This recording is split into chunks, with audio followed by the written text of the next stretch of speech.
અરે આજ તો હાલવા ગઈ હતી ને બહુ થાકી ગઈ. મારી માટે જલ્દી નાસ્તો બનાવી દે ને. મમ્મી, ઘરમાં મારે બીજા કેટલાય કામ છે, તમારા માટે નાસ્તા બનાવવાનો ટાઈમ નથી.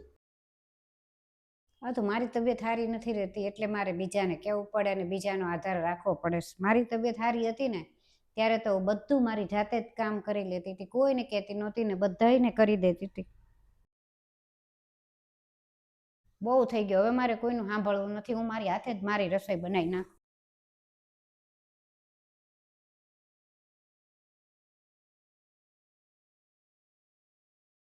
અરે મમ્મી, આ શાક બાળી નાખ્યું, આખા ઘરમાં વાસ આવે છે. મમ્મી, તમને જરી કઈ શરમ નથી આવતી? અમે બધું કેટલું સાફ કરીને હજી હું ગઈ હતી ત્યારે અમે બધું બગાડી નાખ્યું. અરે પણ મનીષા, તને ખબર તો છે કે હું બીમાર છું, મારે દવા લેવાની હોય અને હું ન જમું ને તો મને ચક્કર આવવા માંડે, તો મારે જમ્યા વિના દવા કેમ લેવી? અરે હું આ હવારમાં રાડુન દેકારા કરો છો?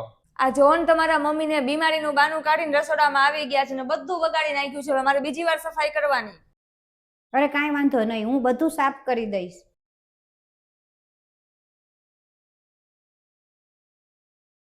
અરે મમ્મી, વાસણ સાફ કરવાના કપડાથી તમે ગેસ સાફ કર્યો, તમે અહીંથી જાઓ. બસ હવે બહુ થઈ ગયું. આ રસોડું તારું નથી ને તારા પતિનું નથી, આ બધું મારું છે અને મને ભૂખ લાગશે ને ત્યારે હું બનાવીશ.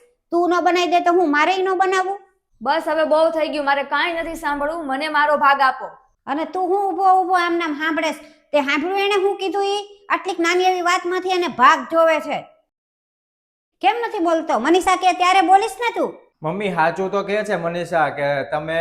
આ તારી ભૂલ નથી, મારી ભૂલ છે કે મેં તને સારા સંસ્કાર ન આપ્યા અને લગ્ન કરાવતી વખતે ન જોયું કે આ મનીષામાં સારા ગુણ છે કે નહીં. મારી જિંદગી નરક બનાવી દીધી છે એણે.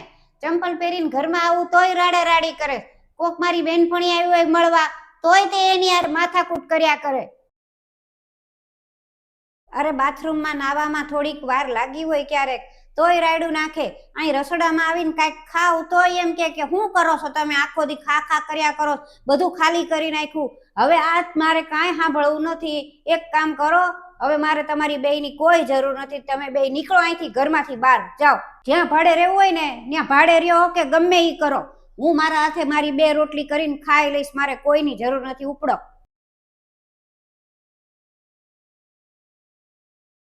મિત્રો, આ વિડીયો પરથી એટલું જ કહેવાનું છે કે આ હકીકત છે અને ઘણા બધા ઘરોમાં આવું થતું હોય છે કે જ્યારે મમ્મી કે પપ્પાની મોટી ઉંમર થઈ જાય ને ત્યારે એના વહુ દીકરાને એવું લાગતું હોય છે કે આ અમને નડે છે દરેક જગ્યાએ, જમવામાં કે પછી બેસવામાં, સુવામાં, નાવામાં કે કોઈ પણ જગ્યાએ, દરેક જગ્યાએ એમ દરેક જગ્યાએ કે એને એમ જ લાગે કે આ કંઈક અલગ જ તે કરે છે અને એ બધી જગ્યાએ ખરાબ જ કરે છે. ભલે એ કદાચ રસોડામાં કંઈક નાની વસ્તુ જમતા હોય કે કંઈક નાસ્તો કરતા હોય, ખાલી હાલીને કદાચ એક રૂમમાંથી બીજા રૂમમાં જતા હોય કે પછી ખાલી નાહીને બહાર નીકળતા હોય કે કોઈ પણ રીતે એને એમ જ લાગે કે આ કંઈક હવે બગાડશે બધું એમ. અને બગાડે તોય શું થઈ ગયું છે એમ.